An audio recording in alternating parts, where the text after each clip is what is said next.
money and fuck everything else. I'm gonna build a fucking house out of fucking tires. I'm gonna go buy them. I'm gonna put them together. I'm gonna put sand in them. That's what you should do. That's what I told you. It's called they're called Earth ships. I found it on the internet. Oh yeah, I've always thought highly of Earth ships. I think they're neat. Well, I'm gonna start calling these tire places around town. You know, there's only a few places in Montana that are qualified to recycle those things. Oh really? Yeah. Otherwise, you just throw them in the landfill. Well, let me just do a little advertising break here. Prototopia, one of the things we want to do is be green, and there's nothing greener, in my opinion, than old used tires. Then dumping cat boxes of shit into the trash? Yeah. Yeah. So, although your crude trailer park humor is sometimes abrasive, I think you're on the right path of enlightenment. I wasn't trying to tell a joke. Oh.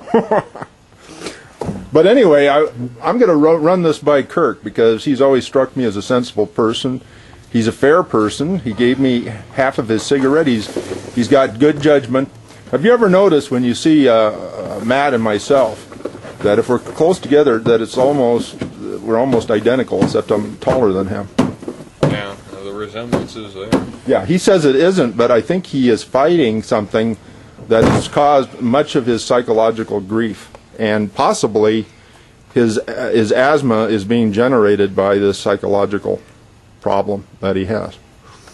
Years ago, I met Matt through his mother, and it was back when I was in bowling, professional bowling, and usually I went bowling. I brought my circus team of midgets with me as pin boys. This was back in the golden years of bowling, when a professional bowler such as myself, we never went without our own pin setters.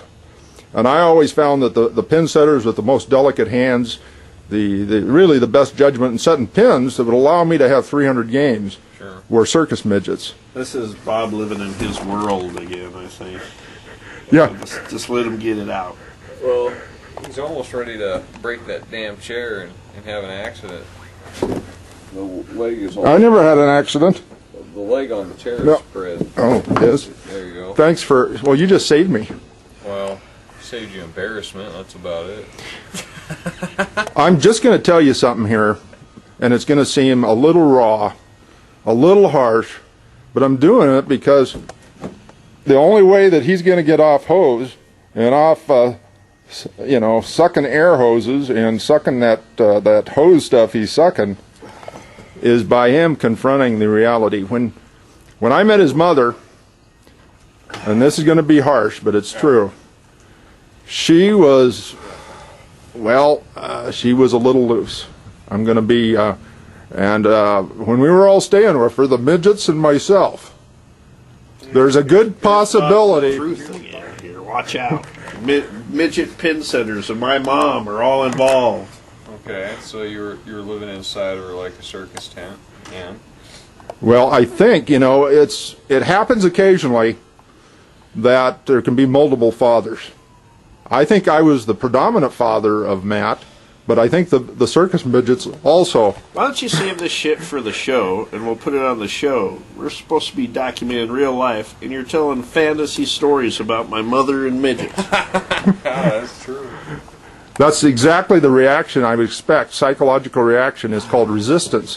When somebody hears the truth, it takes a while for them to absorb that truth. I'm sure you have documentation and everything, don't you, Bob? Do you got some 8mm film of the sex scenes with the midgets? I taped our sex scenes just like I'm taping this. Well, let's cut to that right now and show everyone. We will see that later today. I would have to go back and get my Super 8 equipment, but I certainly have excellent footage of the midgets and myself. We worked like a circus team.